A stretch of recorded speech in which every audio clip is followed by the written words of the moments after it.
Good evening, everyone. Welcome and thank you for being here and those who are tuning in. I call to order the special closed session of the Mayor and City Council. Ms. City Clerk, please take roll call. Councilmember Sanchez? Here. Councilmember Ibarra is absent at the moment. Councilmember Figueroa? Here, that's okay. Mayor Pro Tem is absent at the moment. Councilmember Reynoso? Here. Councilmember Calvin? Present. Councilmember Alexander? Here. Thank you. And Mayor Tran? Here, thank you. Moving on to public comments, we do have one person here, Dr. Treasure Ortiz. Good evening, Mayor and Council.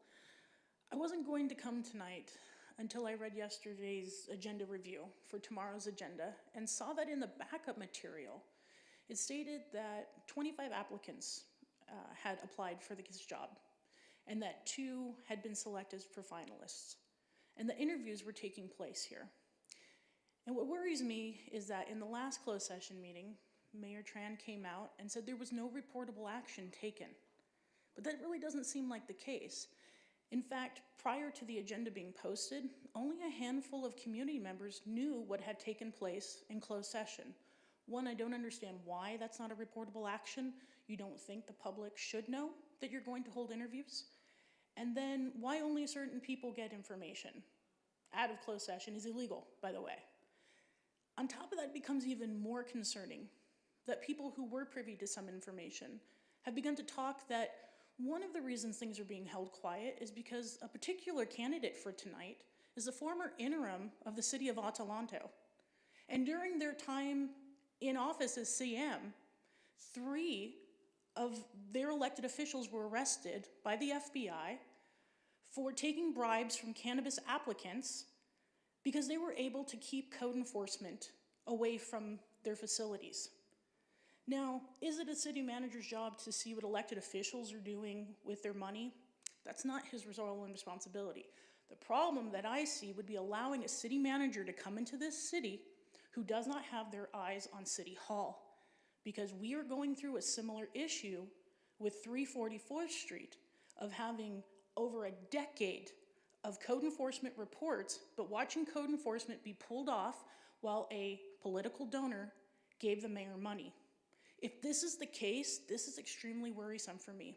How much longer will we allow ourselves to damage our reputation? Is that the type of start we want with an interim when we're getting ready to build a future for someone that we want here for 5 to 10 years? Where is the bar? Everybody talks about how low letting a city manager come here who had never worked for a city. Now will we be marred with a background of information that could be detrimental? Don't do that. Don't do that. Just don't do that. And I beg of you, if that's who is supposed to be here tonight, was there nobody else better? Who is your other candidate? Because people are keeping that really quiet. So is there someone better who doesn't have a marred past of cannabis political corruption behind their name? Because we just got rid of John Valdivia. And I don't want to see that happen again. So thank you guys. City Clerk, on the reporter action on the last meeting, can you respond to that, please? Yes, Mayor Tran, happily. As I believe Council knows, not all action taken in closed session is reportable under the Brown Act. The Brown Act provides a very limited subset of actions which are required to be reported on under the law out into open session following a closed session. The action on an interim city manager appointment to select certain candidates, to move forward certain candidates for an interview is not listed among those required reportable actions. So when Mayor Tran came out of the last meeting and reported that there was no reportable action, Mayor Tran, you were quite correct to do so. Thank you. Thank you. We do have a public comment via email, Ms. City Clerk. Yes, ma'am. I have one ADA accommodation comment. It's from Mr. Tim Duram. It says, to all the council members, you all say that you are wanting to help San Bernardino. You, Fred, have been around for many, many, many years. As you said yourselves, have you seen improvement? Because I haven't. It's time for you all to work together. We have a new mayor. Work with her and not against her. Put your ego to the side.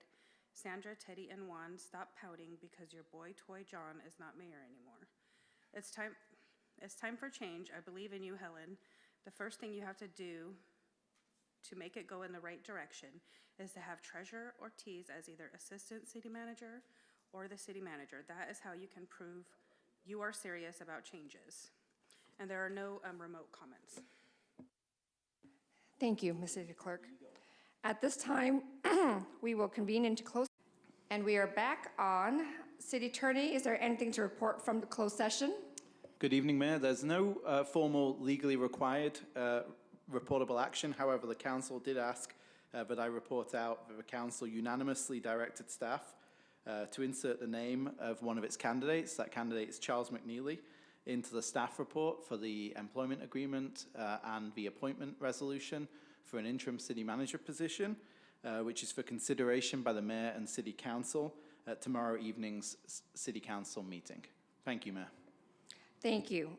The next joint regular meeting of the Mayor and City Council and the Mayor and City Council acting as the successor agency to the Redevelopment Agency will be held tomorrow on January 18th, 2023 at the Feldheim Central Library located at 555 West 6th Street, San Bernardino, California, 92401. Closed session will begin at 5:30 and